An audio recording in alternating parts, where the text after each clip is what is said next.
Ya, Assalamualaikum warahmatullahi wabarakatuh. Selamat sore, salam sehat, salam sejahtera buat kita semua.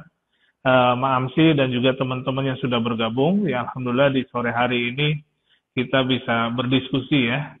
Ini biasanya kita jam setengah lima, kita sekarang jam 3 ya. Kita geser karena hari ini nanti juga disambung ada live untuk yang harian ya. Jadi sore hari ini kita jam 3 dengan Mang Amsi khusus membahas Sarasehan nih. Jadi Sarasehan adalah saham syariah pasca pemilihan. Nih untuk prolog di kita kan sebelum pemilihan ya, IHSG atau hari Selasa, IHSG itu terkoreksi sampai di atas 1% ya. Kemudian pasca pemilihan hari Kamis kemarin, IHSG-nya tuh naik lagi di atas 1% juga. Jadi ada fluktuasi yang cukup kencang pra dan pasca nih. Nah tentu saya pengen tahu tanggapan dari Mak Amsi terlebih dahulu terkait dengan fluktuasi yang lumayan besar ya, di atas 1% gitu nih ya. Ini Mak Amsi monggo di apa ya, di review terlebih dahulu dengan fluktuasi IHSG yang 1%. Saya jadi teringat juga dulu ketika Pak Jokowi pertama periode pertama apa ya, periode kedua saya lupa, waktu itu juga IHSG cukup kencang juga pasca pemilihan ya ini ya. Tapi kalau kita lihat di kemarin di peraknya itu nggak seperti kemarin. Kalau kemarin peraknya itu sampai koreksi 1% di hari Selasa. Nah ini Mang Amsi monggo reviewnya Mang Amsi. IHSG-nya dulu deh. Oke, terima kasih Pak Emon dan teman-teman IDX viewers dari IDX Riau ya. Mau cek dulu suara saya jelas kah? Jelas Mang Amsi. Jelas ya. Mohon maaf ya, ini biasa kalau sudah teknis ya kita tidak bisa ini tidak bisa gimana mengaturnya ya kalau memang sinyalnya belum kurang bagus atau misalnya cuaca juga memang ya di satu sisi kita mensyukuri adanya hujan ya, kebetulan saya juga mungkin sekitar beberapa minggu lagi itu kita mau panen kalau di sini ya. Jadi hujan memang sedang dibutuhkan lah untuk ini di sawah gitu. Tapi juga kalau untuk seperti ini, event-event yang online yang mungkin agak sedikit terganggu sinyalnya kalau sedang cuacanya hujan atau mendung gitu ya Pak. Nah kembali ke review IHSG tadi ya. Sebenarnya sih kan Pak Emon tahu sendiri kalau saya memang jarang liatin tiap hari ya. Kalau Pak Emon dan teman-teman IDX pastinya harus memantau tiap hari karena pasarnya memang tugasnya Pak Bapak dan teman-teman gitu ya. Tapi kalau kita investor boleh memilih, kadang bisa melihat tiap hari, bisa mingguan, atau bahkan 3 bulan sekali ya, kalau saking santainya gitu. Nah, kalau kembali ke review sebelum dan setelah pemilu, sebenarnya kita bicaranya gini, pasar itu kan di balik pasar ada penjual pembeli, dan penjual pembeli ini orang. Penjual pembeli ini manusia gitu ya. Saya yakin robot pun kendalinya di manusia. Misalnya, sekarang kan memang udah ada yang pakai bot gitu, tapi tetap yang memberikan instruksi tetap manusia begitu. Dan manusia itu pasti punya psikologis. Dan psikologisnya misalnya ketika ada sesuatu yang belum pasti, kecenderungan manusia itu akan lebih hati-hati. Dan ketika misalnya kita terapkan ke dalam investasi atau strategi di investasi atau di trading, kehati-hatian itu biasanya keluar dulu gitu ya. Atau misalnya jual dulu aja yang sudah untung kita jual, dan ketika yang menjualnya volumenya lumayan besar ya pasti secara umum pasar akan terkoreksi kan, seperti itu Pak. Jadi saya melihatnya lebih ke kemarin ketika misalnya turun ya katakanlah turun lebih dari 1%, itu lebih mencerminkan kekhawatiran pemilu ini seperti apa. Ya istilahnya cari amannya ya dijual dulu aja, nanti kita lihat lagi setelah pemilu. Meskipun misalnya secara historis kita punya data misalnya tahun pemilu justru itu adalah tahun-tahun IHSG itu hijau gitu. IHSG itu justru hijau pekat malah gitu ya. Di tahun 2004 itu sampai 80% lebih kan. 2004, 2009 itu di atas 80% ya imbal hasil dari IHSG-nya. Kemudian tahun 2014 juga sama, 2014 itu sekitar 20%-an. Mungkin hanya tahun 2019 aja yang IHSG-nya sedikit, cuma 1-2% kenaikannya, tipis gitu. Tapi secara umum ya sektor-sektor yang ada di sana itu naik gitu. Sektor-sektor yang hampir semua sektor itu naik gitu ketika ada tahun politik, tahun pemilu ya, 2004, 2009, 2014, dan 2019 tentunya. Nah, kalau kita melihat lagi secara politik 2024, kalau saya melihatnya itu mirip 2014 gitu. Kenapa dikatakan seperti itu? Karena 2014 itu adalah ketika sebelumnya ada 2 periode kepemimpinan presiden, Pak. Misalnya SBY kan 2004 sampai 2009, 2009 sampai 2014, dan tentunya nggak bisa nyalonin lagi ya. Sama dengan halnya Pak Jokowi sekarang di 2014, 19, 19, 24. Artinya keadaan politik saat ini itu mirip dengan 2014 ketika masyarakat itu memilih katakanlah calon presiden dan wapresnya itu setelah 2 kali incumbent, dua kali periode presiden gitu ya, 2 kali presiden yang sama. Jadi istilahnya memilih presiden yang baru sekarang itu. Ini presiden yang baru yang berbeda sama sekali dengan presiden sebelumnya. Dan di sini mungkin tapi bedanya begini aja. 2014 itu paslonnya 2 gitu. Sementara sekarang 3. Artinya eskalasinya tidak sepanas 2014 katakanlah seperti itu ya. Karena 2014 itu kan 2, kalau tidak salah Jokowi JK dengan Prabowo Hatta ya, kalau tidak salah gitu. Jokowi JK, Prabowo Hatta. Jadi dulu kan ramai itu 14 itu. Kemudian 19 ramai lagi karena cuma 2 paslon. Nah, sekarang bedanya ada 3 gitu. Jadi sedikitnya tidak terbagi lah konsentrasinya gitu, tidak terlalu fokus ke kiri kanan gitu ya. Ada kanan kiri tengah kalau sekarang kan seperti itu.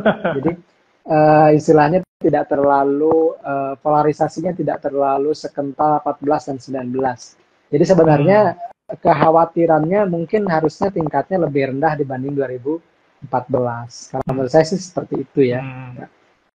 Iya. Maya kemarin sebetulnya apa ya? Berarti pergerakan yang pra itu hanya kekhawatiran ya, ini ya. Karena sebetulnya dari sisi resiko tadi Bang Alsi bilang bahwa dengan adanya 3 artinya sebetulnya lebih resikonya lebih kecil ya. Ada diversifikasi ya. Ada diversifikasi resiko.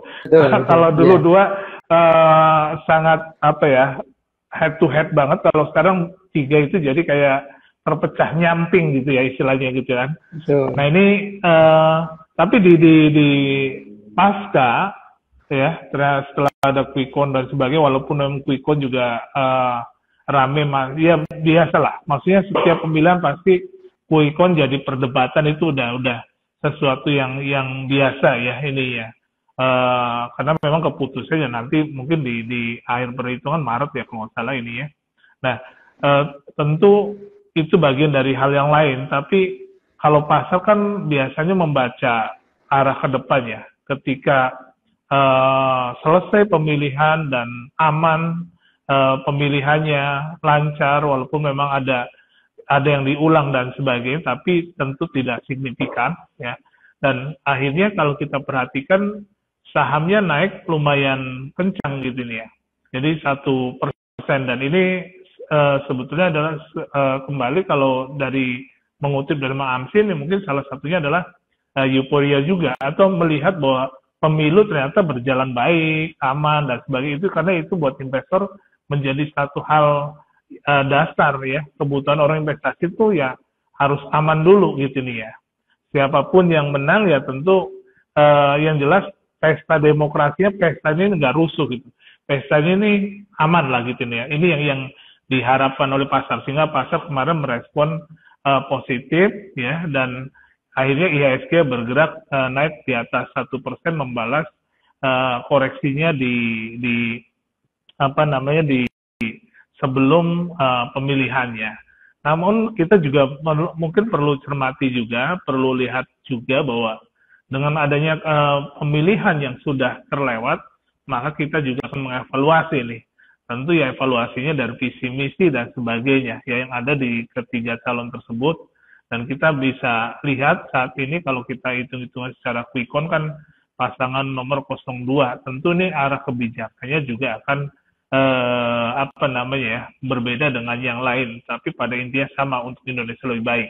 Nah, kalau 02 arahnya arah keberlanjutan nih. Nah, tentu kalau kita lihat kemarin juga saham-saham terutama ya saham-saham perbankan, kalau kita perhatikan kemarin itu luar biasa kencang, dan ini kita akan coba ulas ya, tapi kaitannya khusus dengan saham syariah nih ininya ya, tentu khusus dengan saham syariah karena kan pasca pemilihan temanya Mas Amsi.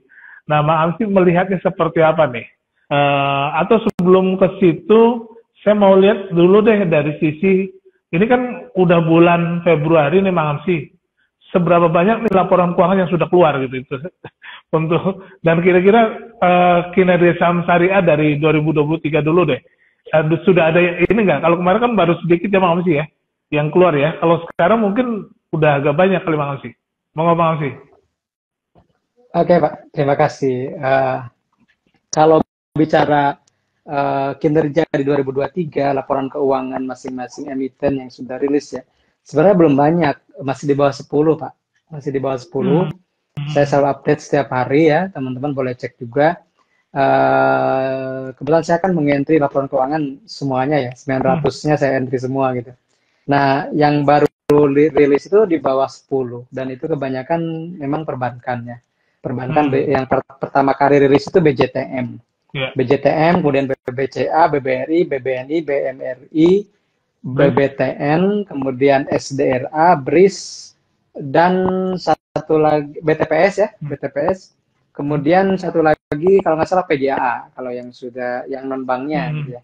Dan secara umum memang ada kenaikan dan pertumbuhan untuk saham-saham perbankan ini. Dan itu membuktikan bahwa kinerja perbankan Indonesia di tahun 2023 itu cukup signifikan ya secara kenaikan ya. Terutama juga kalau bicara secara syariah, ya BRIS itu nggak ada lawan kalau di syariah gitu ya. BRIS nggak ada. Bahkan kemarin mungkin kalau Pak Emon lihat konten saya di Instagram, itu saya sengaja membandingkan BRIS dengan Big Banks. Kemudian saya bandingkan BRIS dengan bank syariah gitu ya. Year on year peer-to-peer-nya ada. Ya, maaf ya. Year on year-nya. April ke April ya. Februari ke Februari kayaknya ya. Februari ke tanggal saya bikin itu aja.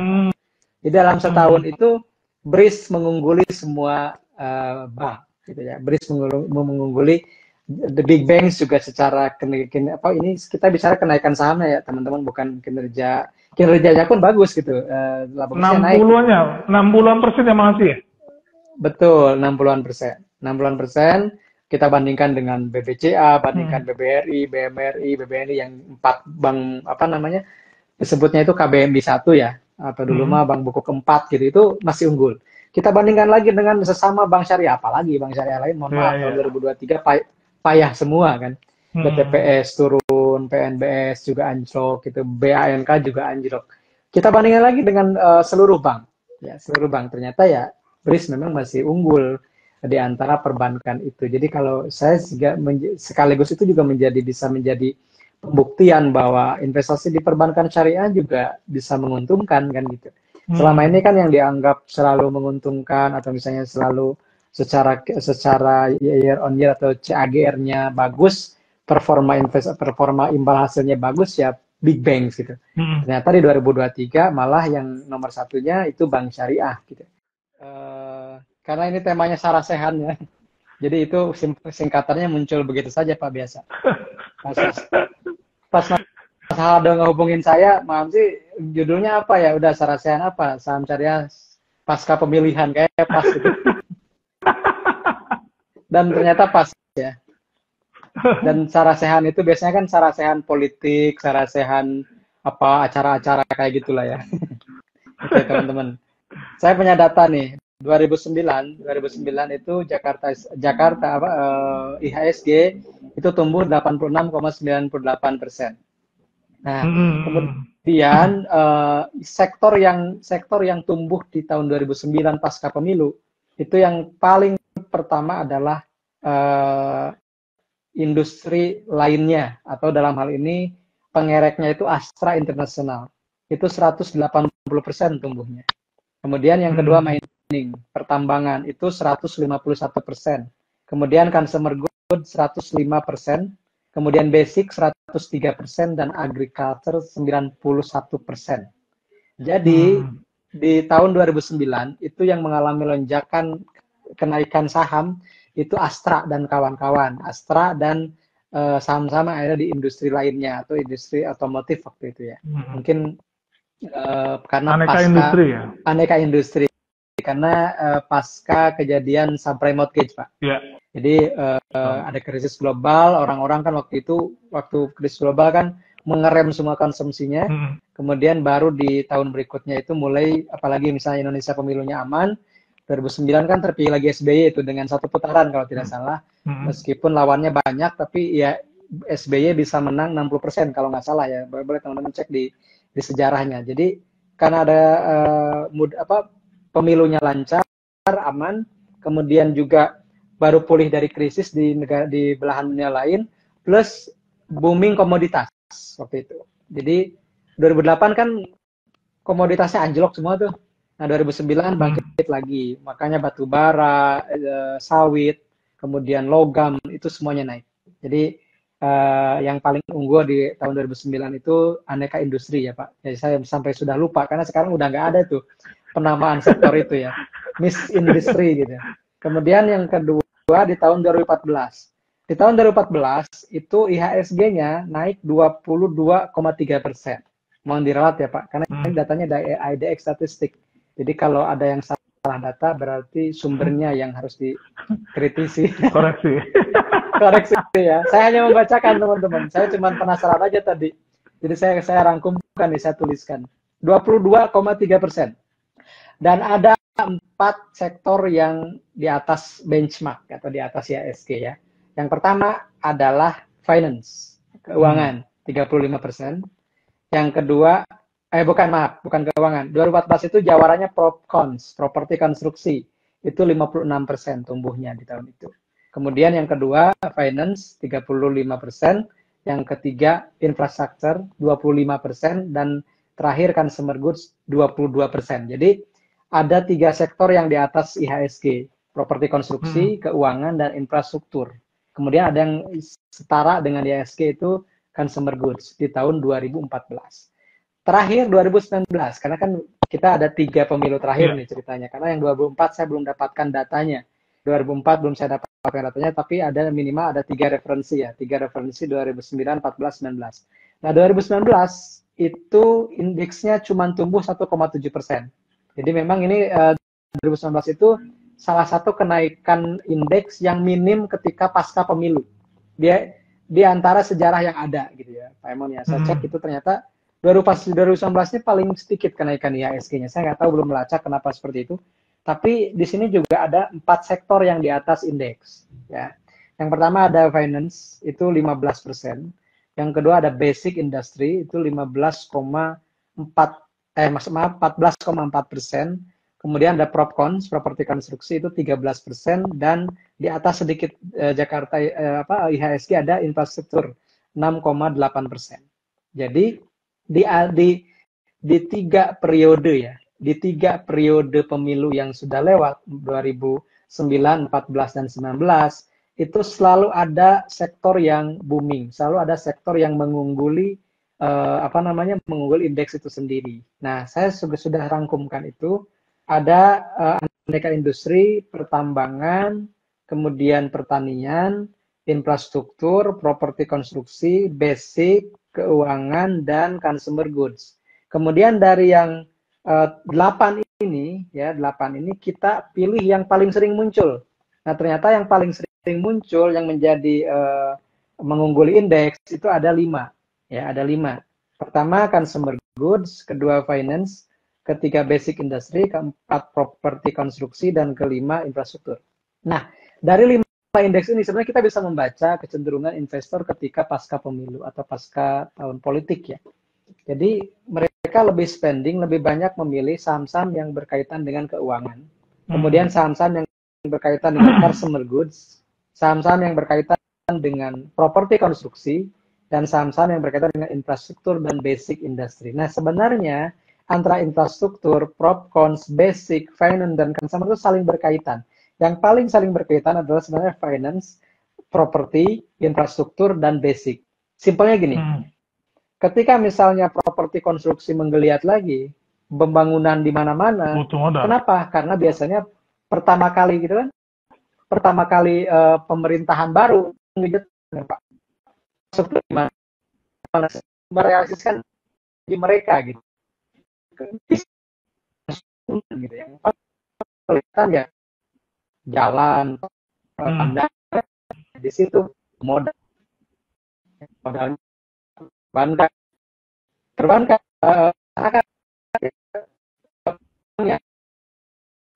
itu properti lain-lain basic industry gitu, misalnya SMG, INTP, SMBR gitu ya, kemudian apalagi misalnya Weton dan yang lainnya. Oke. Gimana Pak suara saya Pak? Tadi putus-putus sih makasih. Kalau sekarang udah lancar lagi. Jelas Pak? Sekarang gimana Pak? Iya. Halo? Iya. Iya makasih. Ada Pak? Ada. Suaranya jelas? Oke. Jelas. Saya lanjut. Iya. Jadi mungkin 4 ini yang saling berkaitan ya. Finance, properti konstruksi, kemudian infrastruktur, dan basic industry. Jadi, nah sekarang kalau misalnya kita lihat 2 hari terakhir, saham-saham apa yang naik gitu. Saya melihat kebetulan saya punya sahamnya dan itu sudah naik di atas 13% gitu kan. Total Bangun Persada misalnya. Nah, Total Bangun Persada yang saya cerita di Reels terakhir itu istri saya pingin beli saham di bulan kemarin. Saya bilang, Bu, kayaknya belinya saham konstruksi aja. Setelah saya screening secara fundamental dan teknikal, pilih aja Total, saya bilang. Total lagi sideways di 390-an, beli gitu di akhir Januari. Karena secara sejarah, secara historis pertama, Total itu dividennya gede. Gitu. Yang kedua, Total itu kenaikan sahamnya tertinggi biasanya pertengahan Februari. Ini bukan meramal ya teman-teman, tapi saya melihat di tahun sebelumnya. Jadi di tahun sebelumnya Total itu lonjakannya di pertengahan atau di bulan Februari. Karena mungkin merespon laporan keuangan atau merespon misalnya bulan pertama dari tahun berjalan gitu. Dan kemarin ketika saya lagi ngantar anak saya di jalan lihat satu platform, totalnya sudah 442 gitu. Terus saya telepon langsung, Bu, jual dulu nih. Udah belasan persen kan untungnya, jual dulu aja gitu. Karena mungkin besok hari Jumat biasanya banyak yang take profit gitu. Kalau nggak turun ya sideways. Saya belum tahu juga harga sekarang berapa. Akhirnya kita jual saham Totalnya gitu. Sisakan sebagian karena siapa tahu masih naik atau kita dapat dividen gitu. Kemudian saya itu screening lagi saham apa yang kira-kira bagus ke depan. Dan seperti itu Pak. Karena bagi kami ya, investasi itu ya harus santai aja gitu. Kalau misalnya sudah untung, Mang ini boleh nggak jangan dijual, disimpan 10 tahun? Ya boleh. Tapi kan kalau untungnya sekarang targetnya 10 tahun sudah tercapai sekarang, ya kenapa tidak dijual dulu gitu ya Pak Iman. Kalau saya kan seperti itu. Betul. Sekarang misalnya untungnya sudah 13%. Katakanlah 12% dipotong pajak atau apa ya, 12% lebih. Itu kan kalau kita nanam di sukuk itu udah 2 tahun. Udah 2 tahun. Oke, udah 2 tahun ya. Sekarang misalnya misalnya total 444 gitu kan. Nah, itu juga bisa dan saya sarankan di saham lainnya. Kalau sekarang misalnya sahamnya di sekitaran sekian, beli aja gitu. Beli aja di harga itu gitu ya. Kenapa? Karena juga lagi sideways. Jadi saya suka mencari saham-saham yang kinerjanya bagus, fundamental. Jadi teman-teman jangan bilang langsung, emang Amsi juga trading. Ya emang saya trader gitu, tapi saya pakai pijakannya fundamental gitu. Fundamentalnya bagus. Yang saya berikan itu saham yang bukan gorengan gitu. Emang Total gorengan ya. Sahamnya juga sepi gitu kan, nggak rame juga. Tapi ini kan ada kaitannya, ini tahun pemilu. Nah ini kan ada dasarnya. Jadi kenapa saya beli itu ada datanya. Karena kalau pemilu itu yang bagus adalah saham konstruksi. Saham konstruksi. Saya punya cerita Pak. Sebelum lahir Syariah Saham, tahun 2014 saya itu masih nulis di beberapa media. Dan ketika saya menulis di satu media, saya membahas saham-saham konsumsi waktu itu, karena semuanya masih syariah. Jangan bicara sekarang ya teman-teman. WSKT dulu syariah ya. WSKT, Adikarya, Wika, PTPP, itu semuanya syariah dulu. Belum rajin utang, Mang. Belum rajin utang. Dan saya gini, saya punya teman wartawan, dan wartawan itu yang akhirnya mengorbitkan saya. Terima kasih ya buat Kang ini. Jadi beliau ini ngomong ke saya, Mang, saya ini wartawan saham, tapi saya nggak pernah beli saham. Terus saya tanya, kenapa Mang? Saya justru sering baca tulisan Akang di satu media tersebut. Kenapa? Akang itu, saya kalau rujukan saham itu ke Akang, tulisan Akang. Ya tapi saya nggak pernah mau beli saham. Kenapa? Karena saham itu bohongan. Terus dia bilang, terus saya bilang, mau nggak Kang cobain jadi investor saham? Emang bisa Mang? Kan harus sekian-sekian, uangnya gede gitu. Enggak, saya bilang. Modalnya cuma daftar doang. Kalaupun ada deposit paling 100.000. Sekarang udah murah, beda dengan zaman dulu. Akhirnya dia daftar di satu platform, dan ketika dia setelah beres bikin akun, dia bilang ke saya, tahun 2014 Pak, Mang, sekarang saya beli saham apa nih? Gitu. Sama dengan istri saya waktu nanya ke saya, Mang, Pak sekarang beli saham apa? Terus dulu teman saya juga bilang, Mang beli saham apa sekarang? Terus saya bilang, sekarang baru selesai pemilu Pak. Kang, saya bilang, belinya saham konstruksi. Ini nih yang lagi bagus kayaknya, menurut saya riset begitu ya. Kemudian labanya suka melonjak di kuartal keempat tuh 1 WSKT saya bilang. Oh, WSKT kita ya, iya. Dia udah tahu karena udah suka bikin berita Pak. Tapi belum pernah beli sahamnya. Kemudian saya bilang beli WSKT di 200-an, beli aja Pak. Kenapa? Saya yakin dalam beberapa bulan ke depan harganya bisa lah naik ke 300 gitu, atau ke 400 gitu. Karena ini lagi digenjot infrastruktur, saya bilang. Jokowi baru terpilih. Kemudian teman saya itu beli. Besoknya, dia itu gemeteran, Pak. Bawa HP-nya, bawa laptop atau HP, laptop kan nggak salah. Mam sih, ini saya jual nggak? Kenapa? Ini udah naik 20%, hampir arak, Pak. Jadi mungkin beginner luck ya, istilahnya baru pemula langsung dikasih untung gitu. Terus saya bilang, Mang ini jual dong, jual jangan. Terus saya bilang, Akang kira-kira nyamannya dijual atau enggak? Terus saya bilang, Mang jual dulu aja. Kayaknya ya serasa mimpi ya sehari dapat 20%. Akhirnya dia jual. Karena naiknya waktu itu kalau nggak salah sampai ke berapa ya? 250 atau 260 dalam sehari, Pak. Jadi udah lebih dari 20%. Coba cek 2014. WSKT pernah naik di atas 10% dalam sehari. Jadi begitu rumor tentang rumor tentang pembangunan infrastruktur itu mulai rame, saham-saham konstruksi yang pertama diperhatikan pasar waktu itu.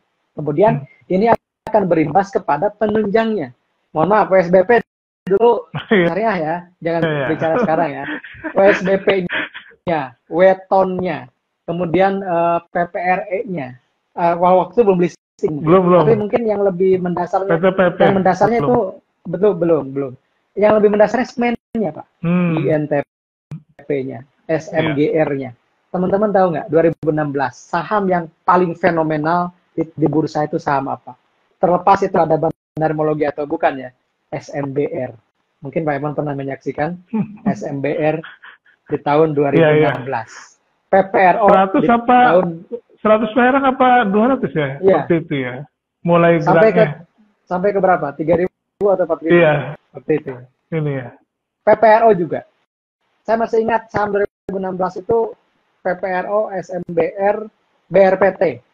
Itu 2016. Jadi, menurut saya, setiap tahun itu ada primadonanya. Setiap tahun itu ada sektornya, dan setiap sektor ada tahunnya gitu ya Pak. Nah, 2014, tapi berbeda kasus dengan 2019. Karena ternyata 2019 itu yang dominan finance, bukan propcons lagi. Kenapa? Karena sudah periode kedua, bukan periode yang pertama. Gitu. Jadi kan 2014 itu Jokowi yang pertama, ya. Jokowi yang pertama. Maka di situ infrastruktur dan juga konstruksi yang mendapat limpahan proyek mungkin ya untuk 2014. Tapi 2019 itu finance. Dan menariknya keuangan ini di 2 pemilu terakhir selalu masuk 3 besar sektor yang naik di atas IHSG. Jadi bisa dipertimbangkan yang di dua periode terakhir itu yang masuk 3 besar adalah properti, infrastruktur, dan keuangan. Itu mungkin Pak. Iya, iya. Panjang ya, Ya. mohon maaf. Nggak apa-apa, menarik ini ya, karena ini by data, by historical, bahwa ada 4 sektor yang selalu memang naik ya dalam 3 pemilu sebelumnya. Terakhir. Ya. Nah, ya 3 pemilu terakhir ya. Ada finance, kemudian ada basic industry, Procons ya, kemudian properti dan konstruksi, kemudian dan infrastruktur ya.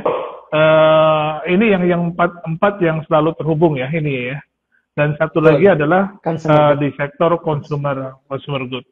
2019 itu kenapa kecil? Salah satunya juga ada polarisasi tadi, Bang.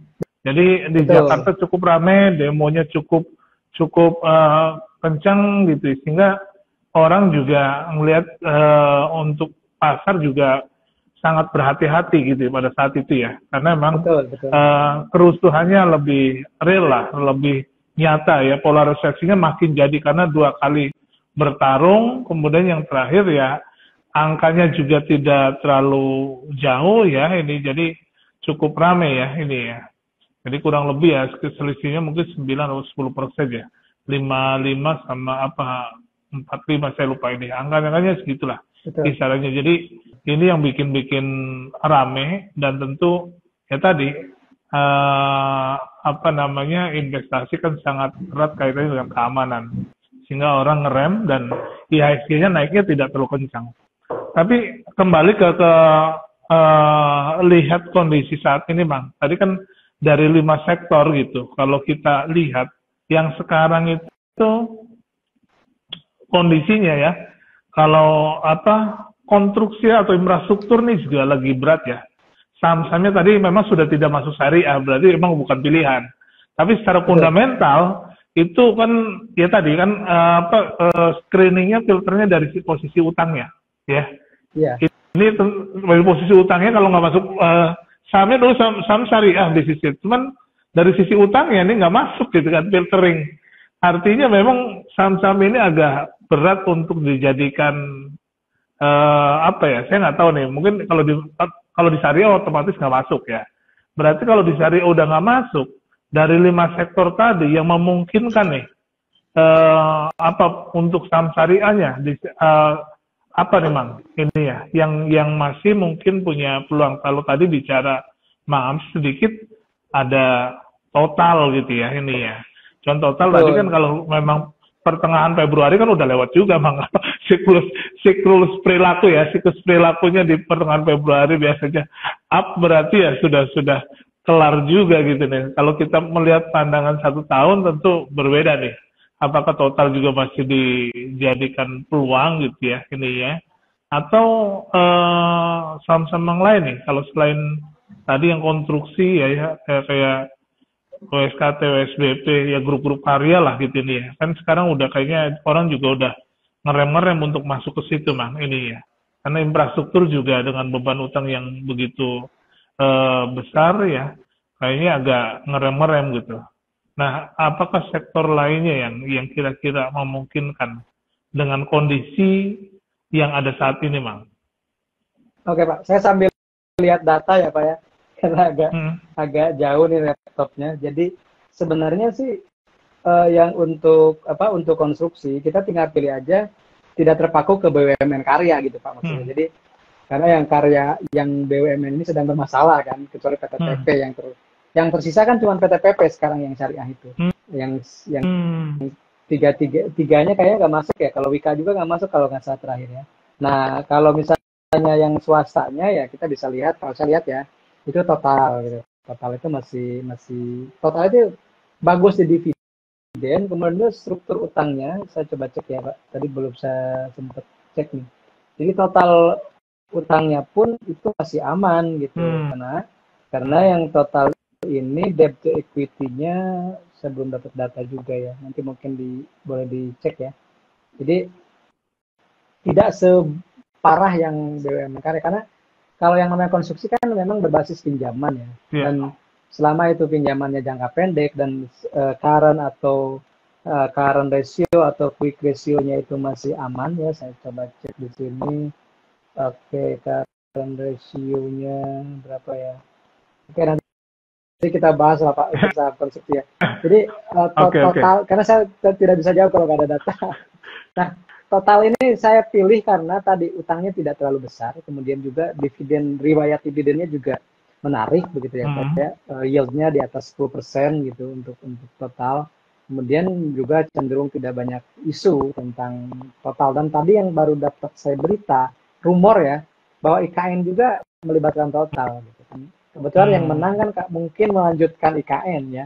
Dan kalau melanjutkan IKN, kemudian konstruksinya mulai dipercepat, dan ternyata total diajak, ya total dapat limpahan proyek juga mungkin ya. Nah, jadi itu bisa menjadi salah satu pertimbangan buat teman-teman. Tapi ini disclaimer on ya teman-teman. Kemudian kalau misalnya konstruksi, dan ingat, konstruksi properti, jadi propertinya juga jangan lupa gitu ya. Propertinya jangan lupa. Cuman ketika properti dikaitkan dengan tahun politik, yang saya lihat adalah properti yang berkaitan, mohon maaf ya mungkin kalau keliru ya, berkaitan dengan industri. Industrial estate, nah, misalnya seperti itu. Kenapa? Karena itu akan membangun infrastruktur baru yang berkaitan dengan industri, bahan industri misalnya. Kita tahu di bursa kan ada yang concern di industri, ada Demas ya, Pura Delta, kemudian juga ada Bekasi Fajar Industrial atau namanya BEST kode sahamnya, kemudian juga ada Kija ya, yang sudah lama tidur mungkin. Kawasan industri Jakarta. Nah, itu kan ada Jababeka ya. Kemudian juga ada MMLP ya kalau tidak salah yang anaknya Asri itu. Jadi kita bisa lihat juga peluang di berbagai sektor di properti ini dengan tentunya yang berkaitan dengan pertumbuhan dari industri. Akan berkaitannya dengan saham-saham khusus yang industrial estate. Misalnya ada SSIA juga, Surya Semesta Internusa misalnya di situ. Kemudian konstruktornya dia punya sendiri namanya NRCA, Nusaraya Cipta. Jadi teman-teman kalau sudah memahami saham itu petanya langsung terbuka kan gitu ya. Kalau misalnya konstruksi. Tapi Mang, sorry. Tadi kan empat sektor itu yang kaitannya dengan perbankan ya. Dan biasanya memang berbasis tadi harus ada support modal yang kuat. Biasanya perbankan menjadi alternatif, dan tentu kaitannya kalau kita bicara saat ini juga yang membedakan dengan tahun-tahun sebelumnya adalah suku bunga kita nih sekarang lagi tinggi loh Bang. Ini ya gitu. Ini gimana Bang pandangannya terkait dengan hal itu gitu nih? Iya, biasanya kan kalau suku bunga tinggi itu bisa ditanggulangi dengan pertumbuhan industri yang tinggi Pak. Jadi misalnya kalau katakanlah suku bunganya 7%, kemudian si perusahaannya itu bisa meningkatkan pertumbuhan kinerja di atas 10 atau mungkin 20% kan tidak masalah Pak sebenarnya gitu, karena bisa tercover dengan kenaikan dari kinerjanya. Contoh misalnya ketika tahun 2014 saya nggak tahu itu era suku bunga rendah atau suku bunga tinggi ya, tapi labanya saham konstruksi saya pernah hitung Pak di satu dulu kan belum zaman komunitas ya, dulu masih trade gitu Pak di berbagai platform diskusi online ya, belum ramai Instagram kan waktu itu. Belum ramai lah. Jadi ngobrolnya di website gitu. Nah itu Yahoo saya bikin data. Friendster ya. Enggak, setelah itu Facebook ya. Zaman Facebook ya. Jadi ketika kita membuat data waktu itu saya buat data, ternyata saham konstruksi itu ada yang di kuartal keempat itu bisa 70 kali lebih besar labanya dibanding kuartal 1.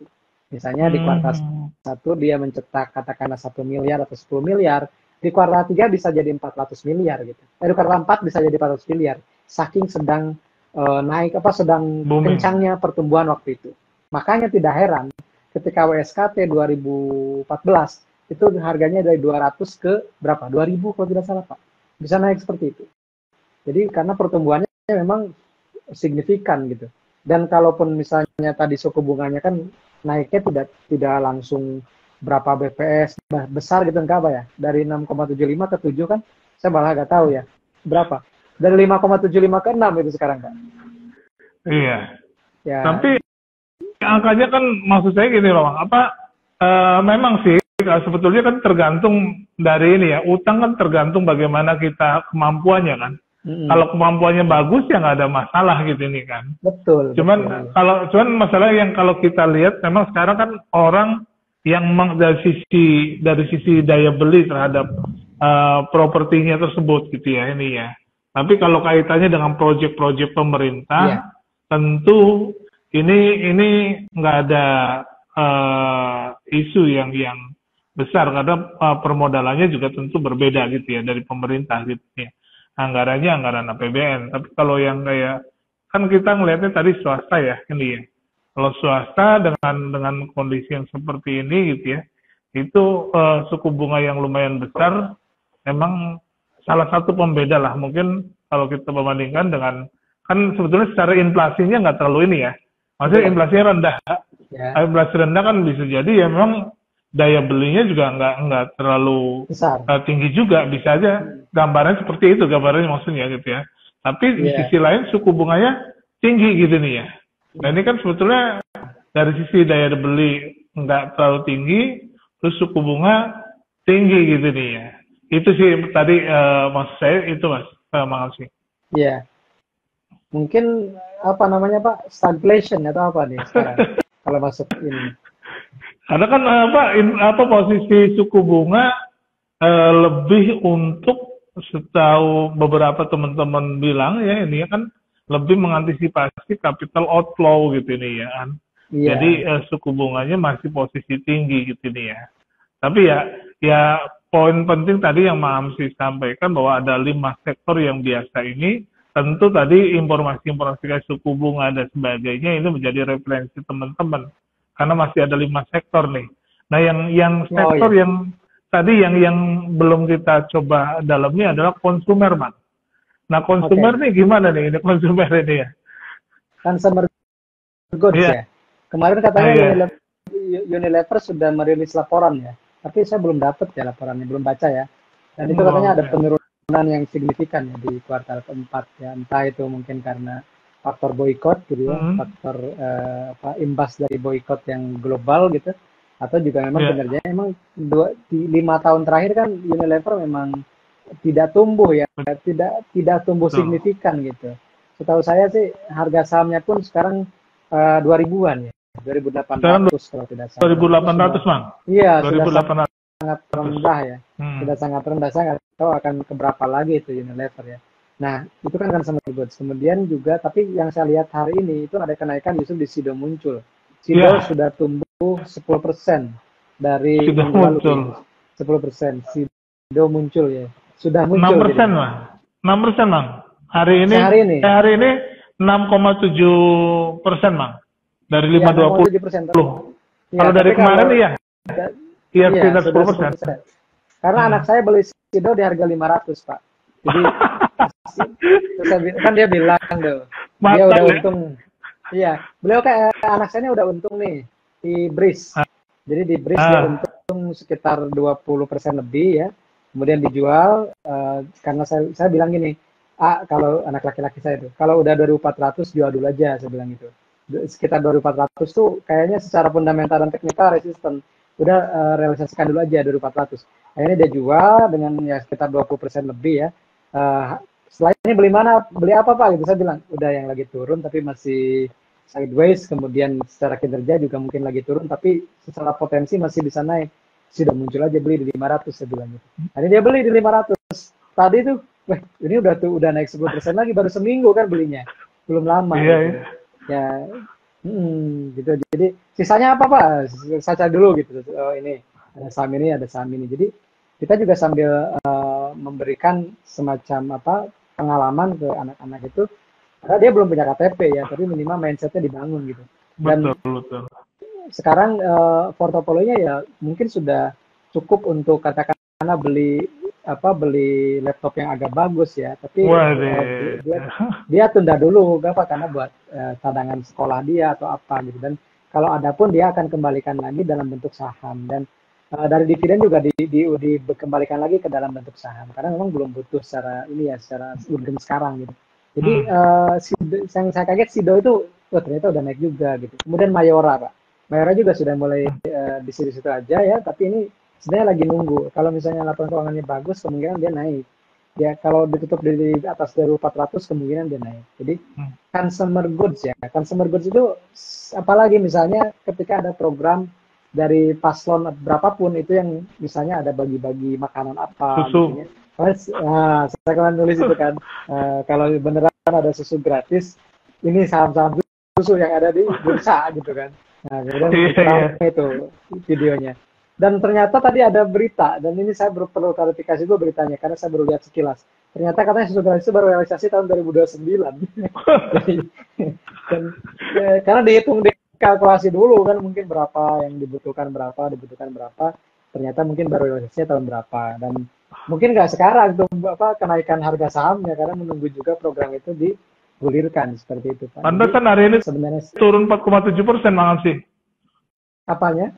ULTJ, Ultra Oh iya, iya karena tadi saya lihat berita itu, saya ngomongnya juru siapa? Saya lihat sekilas tuh, karena saya belum lihat baca selanjutnya, karena saya sekilas aja di scrolling itu terus ada program susu gratis baru realisasi baru kemungkinan realisasinya tahun 2029 gitu. Jadi kemungkinan jadi periode berikutnya baru akhirnya kan saya. Nah, gitulah teman-teman. Jadi kan saya pernah belajar dari guru saya, pasar modal itu jauh lebih responsif ketimbang pasar real. Jadi yang pasar modal itu jauh lebih responsif ketimbang pasar real. Jadi meskipun misalnya kemarin ini masih bersifat program, responnya langsung naik tuh saham susu. Kemudian ada berita lagi, ternyata belum bisa terrealisasi. Itu kadang baru ucapan, sudah turun lagi sahamnya. Seperti itu. Jadi kalau kita ingin mengandalkan sekadar rumor ya seperti itu risikonya gitu. Pasar modal langsung gercep gitu. Contoh misalnya, ketika 2020 ya, Pak Emon ya, ketika COVID ya, ketika muncul program vaksinasi massal, waktu itu harus divaksin, di bursa kan saham IRA sudah naik duluan. Betul. Padahal jarum suntiknya belum dibikin mungkin, seperti itu. Jadi kalau teman-teman ingin sebenarnya ya, ingin menjadi salah satu cara untuk menumbuhkan kekayaan ya salah satunya di pasar modal, karena pasar modal itu jauh lebih responsif ketimbang pasar real gitu. Pasar realnya belum bikin apa-apa, pasar modalnya sudah merespon positif gitu. Nah, utangnya misalnya nggak jadi bikinnya ya negatif lagi langsung. Gitu. Kayak dulu apa ya yang lagi Garuda atau apa gitu. Naik, kemudian ternyata diralat, laporan keuangannya salah, keliru gitu. Langsung anjlok lagi. Pernah kan Pak ya? Iya. Pernah kan? Tahun berapa itu? Sampai dimuat di media nasional, laporan keuangan sebelum inilah ternyata sebelum COVID kalau nggak salah. kolaps itu, Bang. Iya, betul. Ya, seperti itu. Jadi, ya seperti itulah pasar yang kita lihat sekarang. Oke, Mang, nih kayaknya udah jam 4 lewat, mungkin masih ada waktu 1 menit nih. Konklusi Mang Amsi deh, ini ya terkait dengan saham syariah pasca pemilihan. Mau nggak, Bang? Oke, terima kasih Pak Emon dan EDXO. Kesimpulan sederhananya, teman-teman tidak perlu khawatir, mau apapun terjadi pemilihan umum tahun kapanpun, pasar saham syariah selalu positif. Kemudian silakan manfaatkan peluang itu untuk bisa menambahkan dan menumbuhkan keberkahan dari hasil portofolio kita di saham syariah. Gitu nih, Pak. Oke, thank you, Mang Amsi. Siap. Dan tadi ya Mang Amsi kasih 5 sektor yang sudah pernah terjadi di 3 pemilihan ya. Kalau mau lebih lengkapnya, silakan nanti dilihat di videonya, di recording kita, atau nanti Mang Amsi bikin YouTube juga ini biasanya. Jadi teman-teman bisa lihat YouTube-nya Mang Amsi, nanti bisa lihat tuh kira-kira 5 sektor itu apa aja ya. Oke, thank you Mang Amsi. Assalamualaikum warahmatullahi wabarakatuh. Waalaikumsalam warahmatullahi wabarakatuh. Salam sehat semua.